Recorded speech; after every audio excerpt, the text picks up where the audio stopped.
Everyone. Nice to see you. Nice to see some familiar faces and some folks who've come back, and nice to see some new faces as well.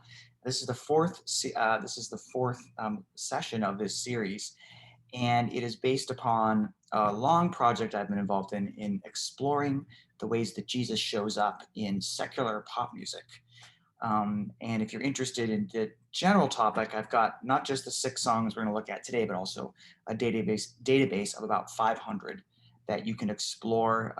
If you just go to my website, delvincase.com, there's a database plus an introduction to this project, and there's playlists, and you can drill down and find songs about Jesus from, hip hop artists and punk rockers and singer songwriters, and you can explore the ways that Jesus shows up as a human, or as a judge, or as a savior. It's kind of a cool way to explore the way Jesus has sort of the ideas of Jesus that have sort of percolated and sort of penetrated, if you will, into sort of modern secular society.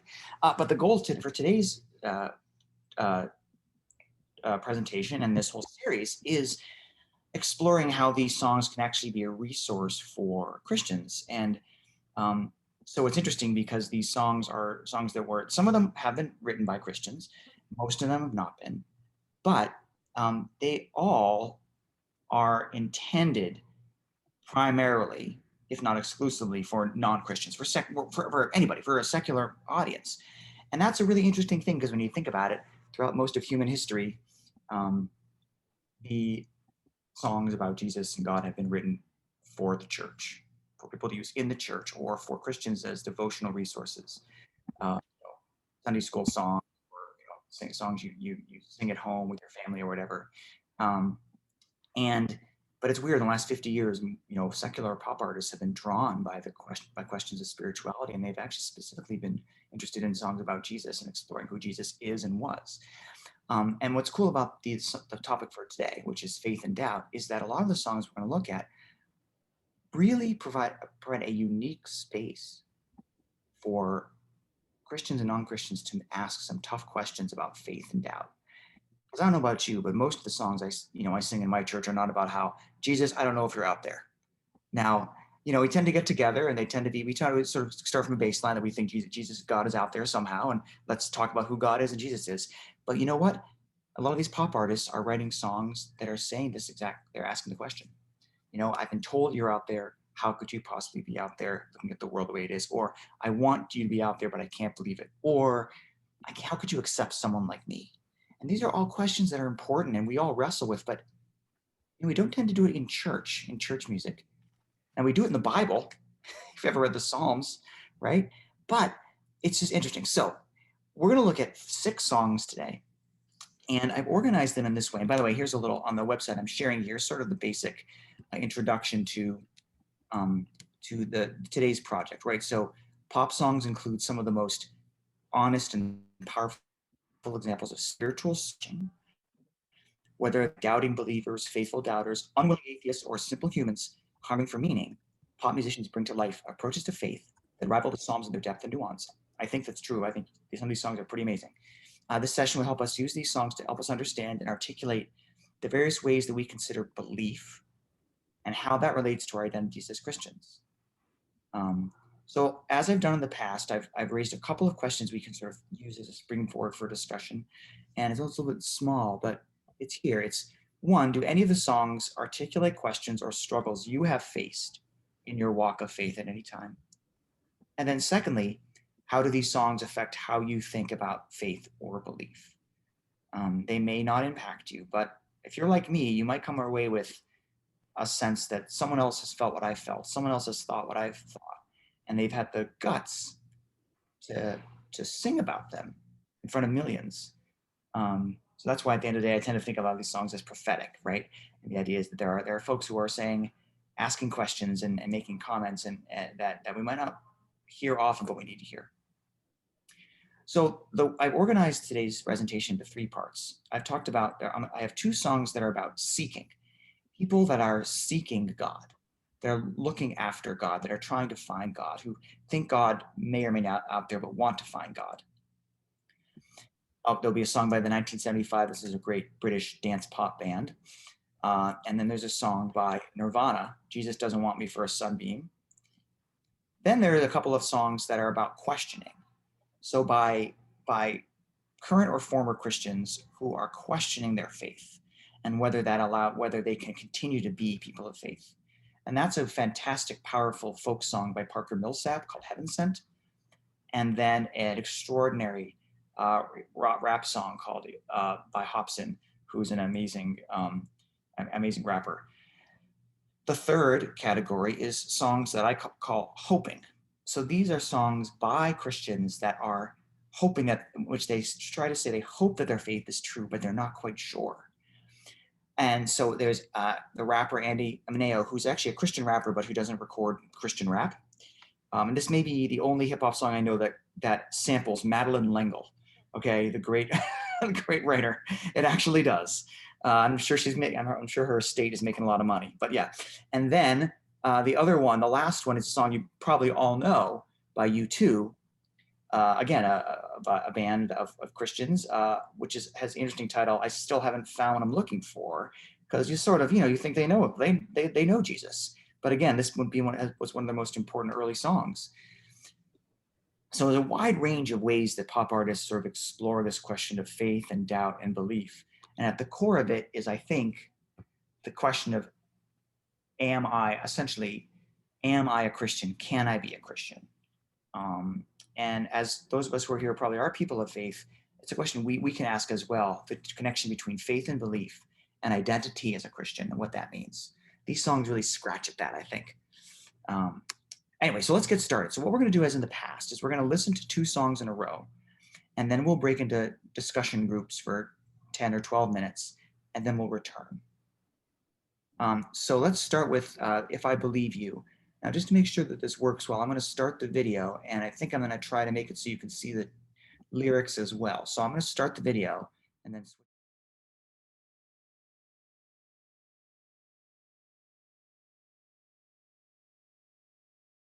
really, really interesting, and it just ends on that unresolved chord.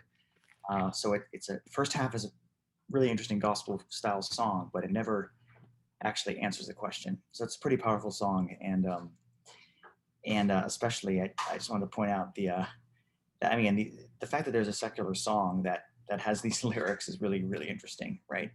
And it sounds like a gospel song, but it's a gospel song that doesn't answer the question. The second song is different. This is a song called Jesus Doesn't Want Me for a Sunbeam, and it's actually inspired by a cover version by another punk band called Vaselines. And it's actually a riff on a children's song, a Sunday school song that you may or may not know, which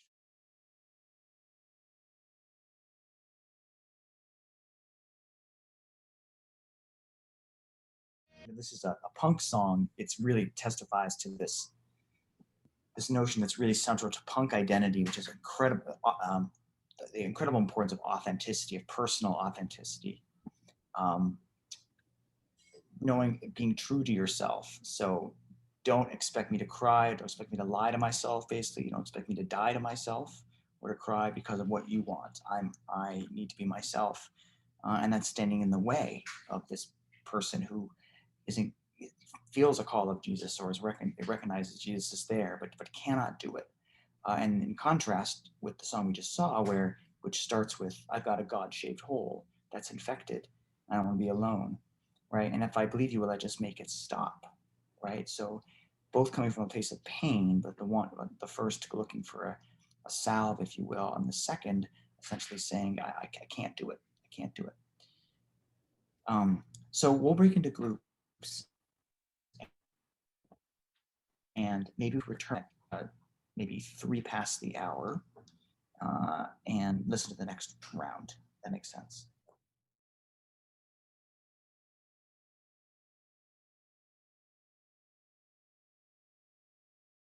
Friends, nice to see you. Couple of powerful songs, and we had a really good conversation in our group. We're going to move on and listen to 2 other songs that are really, really powerful. Hang on, actually, let me just try that again. Sorry. And I'm in a different location than a perhaps past week, so I'm in a semi-public place just because that has to be how it is. So That's just how it is. So the next song we're going to look at is songs that are questioning, and these are both songs from the perspective of a believer who's questioning their faith for various reasons.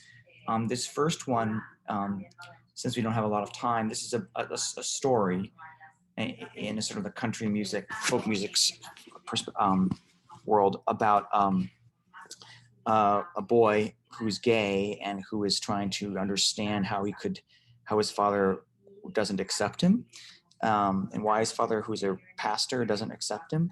But I think at the same time, as we listen to this song, we can hear the father as being the father in heaven.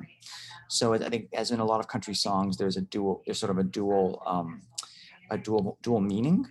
It's a very powerful song, but for me, what gets it is there's a line here.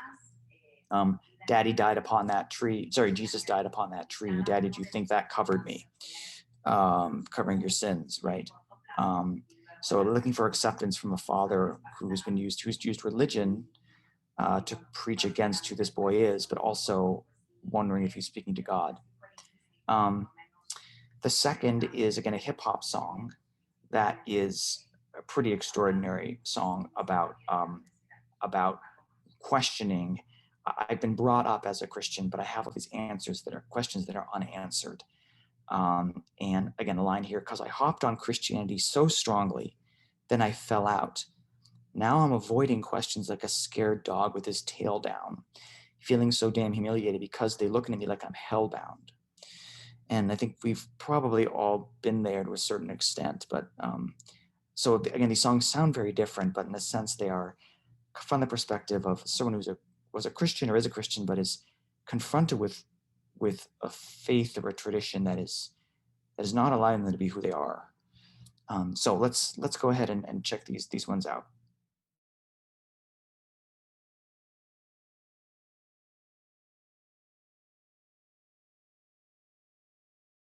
Pretty powerful song. Pretty theologically rich too. You can even argue that this comes down to Arminianism. Like, can you lose your salvation, right? If you was saved once.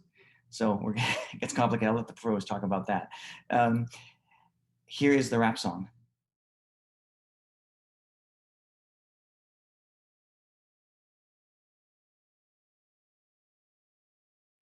So obviously it's another prayer, but a prayer of extraordinary honesty and coming from a place of, again, where's the line? Uh, right. I hate the fact I have to leave. Right. Like, why aren't you talking to me now? Uh, it's pretty amazing, right? So again, someone desperately believing but not being able to understand why you can still have faith in a world that seems to be so testifying in the opposite way. So lots to talk about there. Let's break into a group for let's maybe do it for 10 minutes. So 27 after the hour.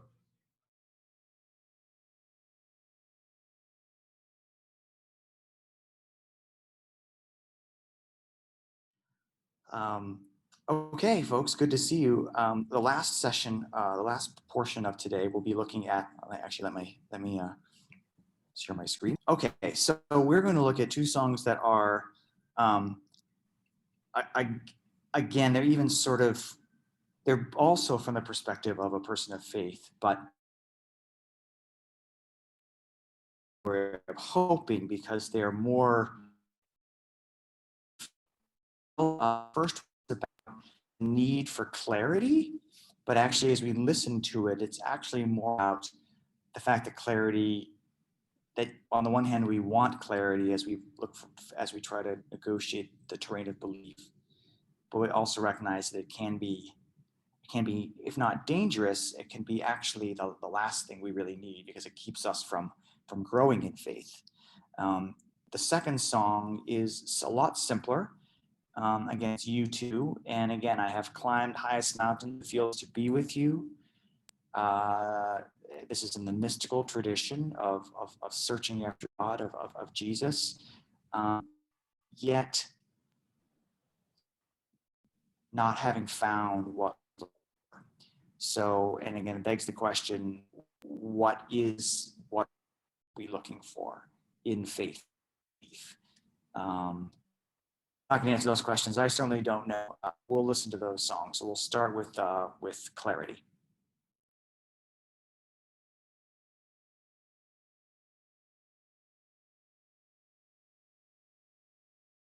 So the question is, does he really want clarity or not? So it's a really complicated song. For me, the line that gets me is, well, of course, all of my heroes are frauds, just like me, and all of your heroes are frauds. The ones with clarity are the frauds. And then, of course, the opposite of faith ain't doubt. It's when I get it all figured out. But of course, once he gets it figured out, is he one of those frauds? So really interesting. Now a song that's a little less theological and more mystical, if you will. Not that mystics aren't theological, but this is a song that is more about that deep craving for union with God, while at the same time recognizing that questioning whether or not the thing that you crave for is actually God.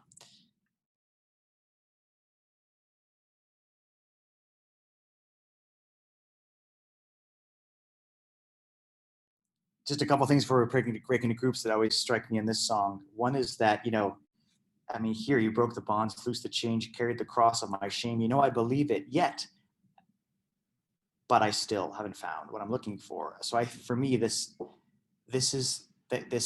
challenges us to ask the difference between faith and belief, right? If belief is assent in a certain event or action, right, or theological understanding of a biblical story, why does he still need to look, right? Is he being faithful? If he believes it yet is still essentially unsatisfied, and why?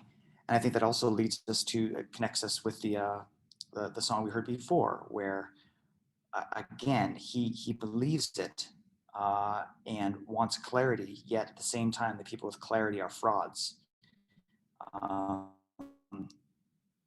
So again, it's this holding on lightly to faith and belief, and realizing that it's doing something for you, but it maybe not all.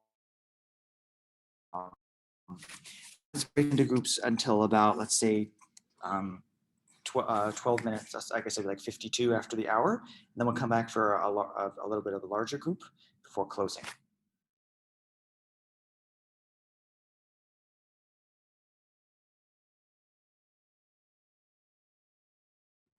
Great. Well, so we have a couple of minutes. And again, I'm really sorry for those of you who have been in my group. Not that you need to hear me talk, but I know my students would love to kick me out of Zoom rooms a lot, but sometimes it just happens. But thanks for your patience, everybody. So we got a couple more minutes, and I just wondered if there are any final thoughts, any insights or reactions or responses that anybody might have taken from this before we bring our series to a close and we hear more about the next opportunity. So yeah, any sort of final thoughts or insights that might have struck you?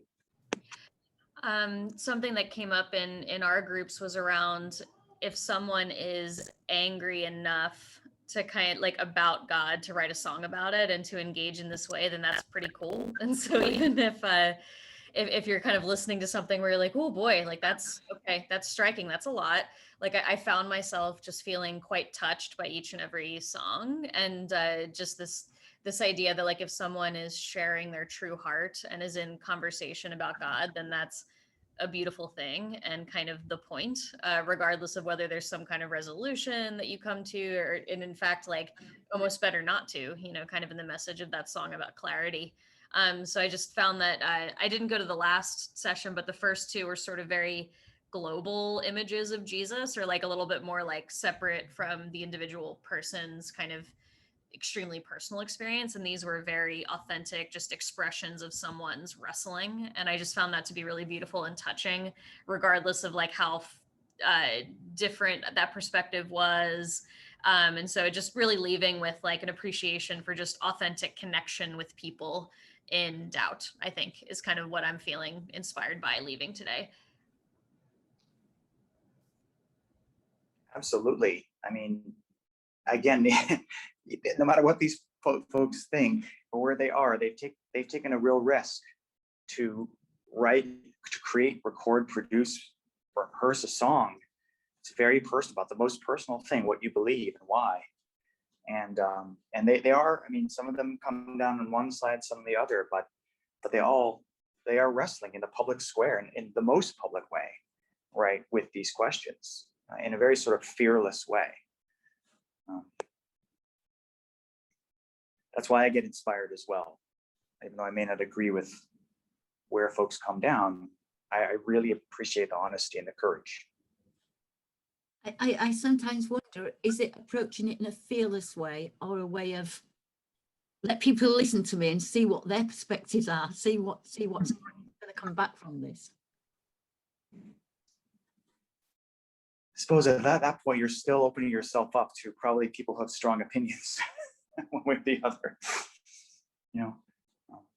But I think it's also hard, speaking as, a creative artist myself, I'm always trying to, I feel like I've got something to say in the music that I write, especially when I set biblical text to music. But at the same time, the last thing I want is to just write a piece of music that is so univocal, that is so closed, that's so finished that no one can find themselves in it, right? So it's like leaving room in a hospitable way for people to engage with it. And so I think that's maybe this jump on your last point, that even if your intentions are X, Y, or Z, this music still exists, and we can hear these songs in different seasons of our lives or at different times and respond in different ways. And there's out there is these resources for us.